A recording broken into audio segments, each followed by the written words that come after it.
My mother-in-law tried to kick me out of the house after my husband died. "Get out of here right now, this house isn't yours," she screamed. But she had no idea what I was hiding. When I revealed the truth, she was left in shock. Before the story begins, if you like our channel, subscribe to help us reach 1,000 subscribers. And now, we invite you to enjoy a story with an unexpected ending. I never thought my world could fall apart so quickly. That morning, I dressed automatically, with swollen eyes and an empty soul. The black dress I chose felt like it weighed tons on my body. The silence in the house was deafening. The space beside me on the bed was empty. It still felt like any moment Michael would walk through the door, with that crooked smile and his usual affectionate demeanor. But that would never happen again. He was gone. Forever. The funeral was a blur of moments. I shook so many trembling hands, heard so many empty words of comfort. Nothing brought relief. Nothing felt real. It was as if I were watching my own life from the outside, like a spectator trapped in a nightmare I couldn't wake up from. Then, after the last handful of dirt covered the coffin, everyone began to disperse. And it was there, in the moment I needed support the most, that my life took another brutal turn. "Get out of here right now. This house isn't yours." The voice cut through the air like a sharp blade. It took me a few seconds to process those words. I turned slowly, my heart racing, and met Margaret's cold gaze. She looked perfect, as always, her black dress without a wrinkle, her gray hair perfectly styled, her nails done with dark polish. But her eyes were filled with something I had never seen so clearly before. Hatred. "What?" I murmured, still trying to understand. "You heard me. You have nothing here anymore. This house belongs to my family, to my son. But he's gone, and you don't belong here. You never did." The venom in her words hit me like a slap. I looked around, hoping to see a familiar face, someone who would say this was absurd, that Margaret was just venting her pain in the worst way. But no one said a word. My chest tightened. "Margaret, this house was Michael's, and mine too. We lived here together." She crossed her arms, impatient, as if dealing with a stubborn child. "And now he's dead. You have no right to anything. Pack your things and get out, or I'll call the police." It felt like a punch to the stomach. My legs wobbled, and I had to take a step back to keep from falling. I looked at her, at the face I once respected, even knowing she had never accepted me as a daughter-in-law. I always felt something was off in the way she treated me, but I never imagined it could be this cruel. "Why are you doing this?" My voice came out weak. "Because this house isn't yours." She practically spat the words. "You were never good enough for my son. You took advantage of him, sucked the life out of him. And now that he's dead, you want to take everything? That's not going to happen." My heart hammered against my chest. Every word she said was like a knife piercing me. I wanted to scream, to say it was unfair, that Michael loved me, that together we built a life in that house, but my throat was dry. Margaret stepped closer, her strong, cloying perfume filling my nostrils. "If I were you, I'd start packing, because if I have to call the police, it will be much worse for you." I stood there, paralyzed. A part of me wanted to fight back. Another part just wanted to shrink away and disappear. How could she do this to me? Not even a week had passed since I lost my husband, and now I was about to lose my home too? But Margaret had no idea what I was hiding. She thought she was in control, that she could just kick me out and be rid of me with a snap of her fingers. But she was wrong, very wrong. And when she found out the truth, it would be too late for her. The door slammed shut behind me as I entered the house. My hands were shaking so much that I could barely turn the key in the lock. My chest was rising and falling quickly, my heart pounding against my ribs. I was terrified. Margaret had followed me to the door, but didn't come in. She stayed outside, watching me like a predator waiting for the right moment to strike. Her gaze said it all. Enjoy this last night because tomorrow you'll be out on the street. I leaned against the wall, trying to calm myself. But how could I calm down? I looked around the room. Everything in here had a piece of Michael in it. The couch where we watched TV together. The table where we had dinner every night, laughing at the little things from the day. The pictures on the wall. Our wedding photo. I walked over to it, touching the frame with trembling fingers. What do I do, Michael? My voice came out in a whisper, broken. But there was no answer. Just the distant sound of the wind hitting the window. I had no one left. My parents had passed away years ago. I had no siblings, no close cousins. Michael was everything to me. And now I was alone. Completely alone. The only person who still spoke to me was my friend Olivia. I grabbed my phone and dialed her number, hoping she would answer. Hello? Her voice came through on the other end. As soon as I heard her familiar voice, my chest tightened, and I broke down. Olivia. My voice faltered. My God, Emma, what happened? I swallowed hard, trying to hold back the tears. Margaret wants to kick me out of the house. She said it's not mine, that I need to leave immediately. I heard Olivia let out a gasp of indignation. What? That woman is a monster. How can she do this to you right after Michael's funeral? I closed my eyes, feeling the tears roll down my face. I don't know, Olivia. She just hates me. And now she's willing to do anything to get me out of here. There was a silence on the other end of the line. Then Olivia asked, But can she do that? I mean, legally? The house isn't yours too? I bit my lip. I don't know. And that was the truth. Michael and I had lived here since we got married. He always said it was our house, our home. But what if it was legally only in his name? I never bothered to check the papers. I never imagined I'd need to. I felt my stomach churn. I need to see the house papers. I heard Olivia take a deep breath. That's right. Look for everything. And if you need to, you can come here. My house is small, but there will always be a place for you. Her words warmed my heart, but I knew it wasn't that simple. This house wasn't just a place where I lived. It was where I had all my memories with Michael. And I wasn't going to leave without a fight. Hours later, night fell, but I kept searching. I rummaged through drawers, boxes, and folders. I needed to find any document that proved I had a right to this house. But the more I searched, the more panic grew inside me. What if Margaret was right? What if this house really wasn't mine? Then I heard a noise at the door. My whole body froze. Someone was trying to turn the doorknob. My eyes went straight to the clock on the wall. It was past midnight. My heart began to race. Who's there? My voice came out hesitant. Silence answered. Then, a second later, the doorbell rang insistently. I walked slowly to the door, my breath caught in my throat. I looked through the peephole, and my blood ran cold. It was Margaret, and she wasn't alone. Behind her, a tall man in a police uniform stood with his arms crossed. She called the police. A chill ran down my spine. Before I could react, I heard her cold, authoritative voice from the other side of the door. Open, Emma, now, or things will get a lot worse for you. I stood there, paralyzed, feeling desperation take over me.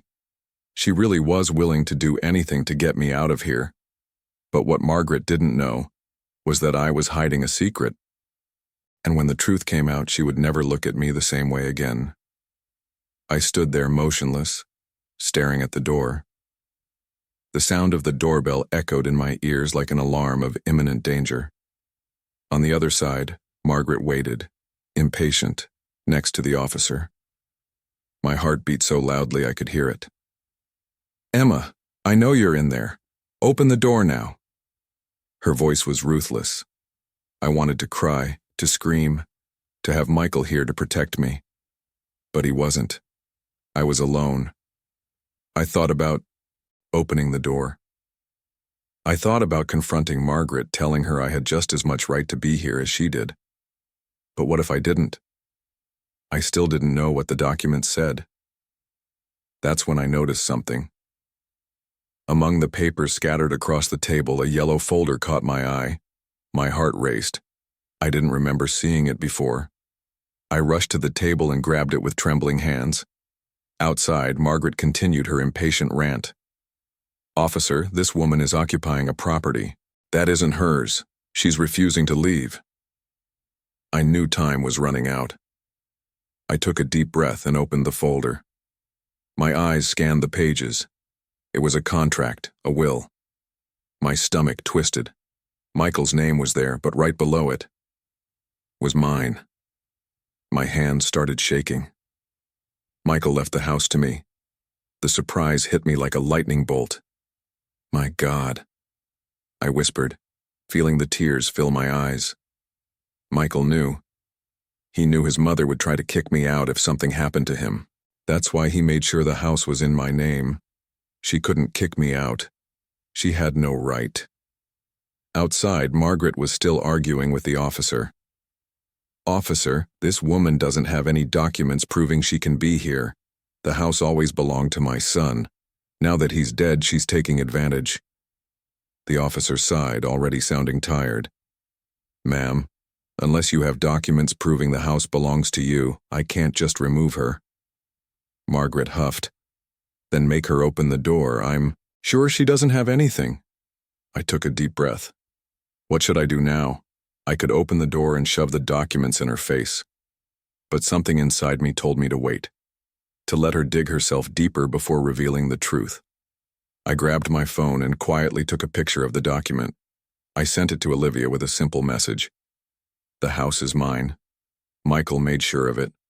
But Margaret doesn't know. Yet." My hands were still trembling, but now it was from adrenaline. Outside, Margaret kept trying to pressure the officer. "She has nowhere to go, so she's holding onto this house, but that doesn't change the facts." The officer scratched his head. "Ma'am, if the house was in your son's name, is there a will?" Margaret paused for a moment, silent. "I don't know." Her voice faltered. "But he would never leave anything to this woman." I closed my eyes and took a deep breath. I knew this was the right moment. With a burst of courage I didn't even know I had, I went to the door and unlocked the latch. The click of the lock echoed through the night silence. I slowly opened the door. Margaret turned her face to me, that superior look, ready to see my defeat. But instead, she saw something different. She saw my victory. With a steady hand, I held up the document so she could see. "Weren't you saying something about me not having a right to this house?" Her face drained of color. Her eyes widened. Her lips parted and closed without sound. And, for the first time, Margaret realized she had lost. And me? I finally felt like I was in control. The silence that took over the entrance of the house was almost deafening. Margaret blinked repeatedly, her eyes fixed on the document I held up in the air like a sharp sword about to cut her. The officer beside her tilted his head slightly, curious. "What is this?" Margaret finally managed to stammer. Her voice no longer held that tone of absolute arrogance. Now, there was something different, something I had never heard before. Fear. I kept my gaze steady. "This?"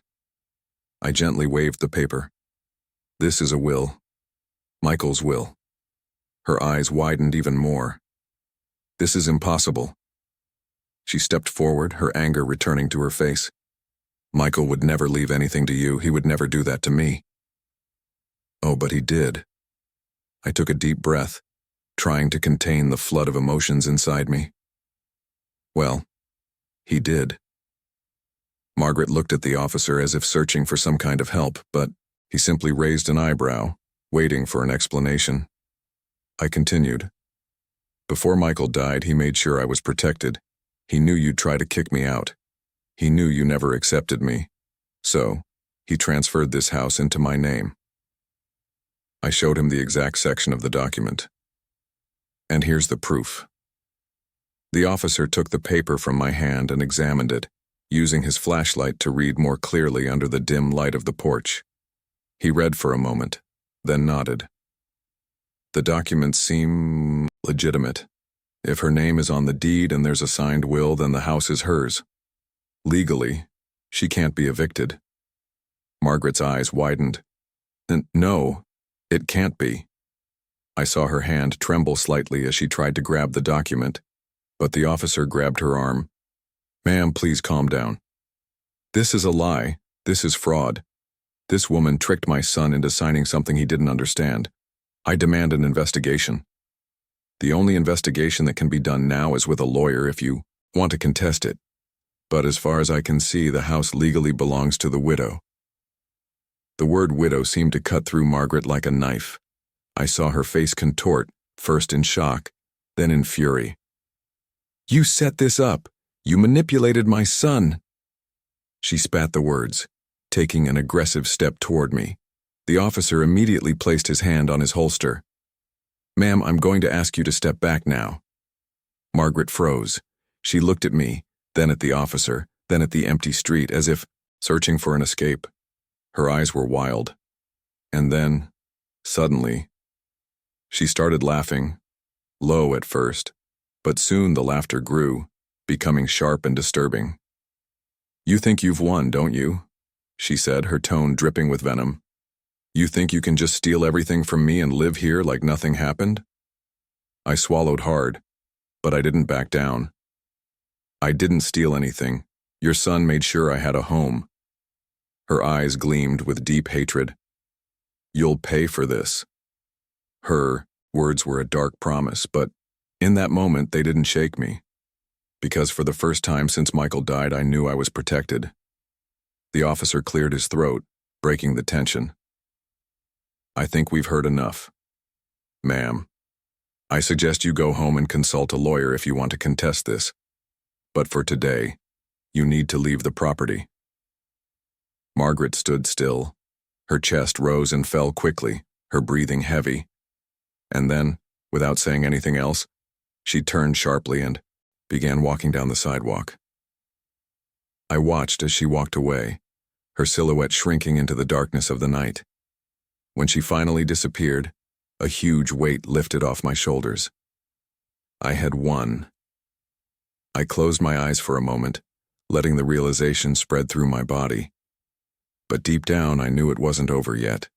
Margaret wouldn't give up so easily, and I needed to be ready for whatever came next. I slowly closed the door, turning the key in the lock as if I wanted to seal that moment. My breath was still racing, my heart pounding against my chest.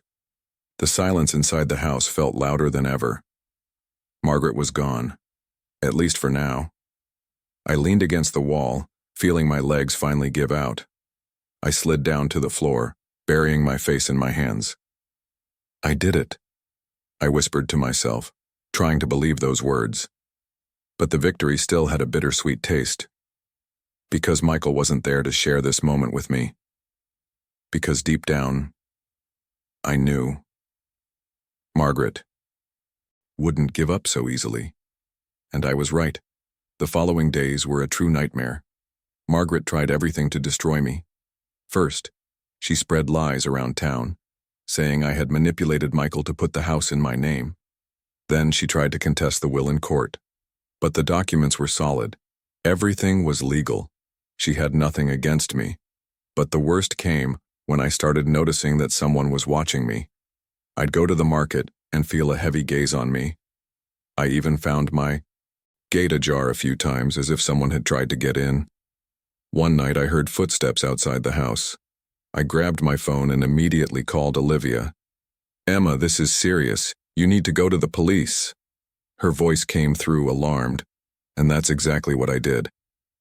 I filed a police report and installed security cameras around the house. And that's how, just a few days later, I got the proof I needed. Margaret was caught trying to break into my door.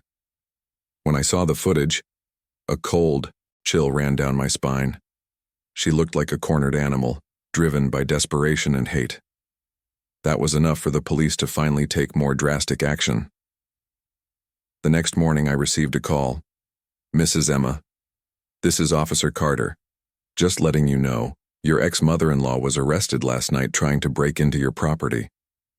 I stayed silent for a moment, absorbing those words. "Arrested?" My voice came out hesitantly. "Yes, and considering her history of threats and the failed legal challenge, the judge denied her bail." I closed my eyes and let out a heavy sigh. It was done. Finally, I was free. 2 weeks later, the house was at peace. For the first time in months, I was able to sleep without fear. I woke up to the soft light of the sun coming through the window. I stretched and got up slowly, feeling a sense of relief wash over me. I walked to the kitchen, made a cup of coffee, and as I looked out the window, I saw something that made me smile. A couple was walking down the sidewalk laughing together. He was holding her hand with affection, exactly like Michael used to do with me. My chest tightened, but this time it wasn't pain. It was longing. I grabbed the coffee cup and went to the living room. I sat on the couch and looked around. This house was mine, my home. Michael had protected me even after death. And Margaret? She finally got what she deserved. Maybe one day she'd realize that greed and hatred only led to her own ruin. But for me, that didn't matter anymore. I was free and ready to start my life over.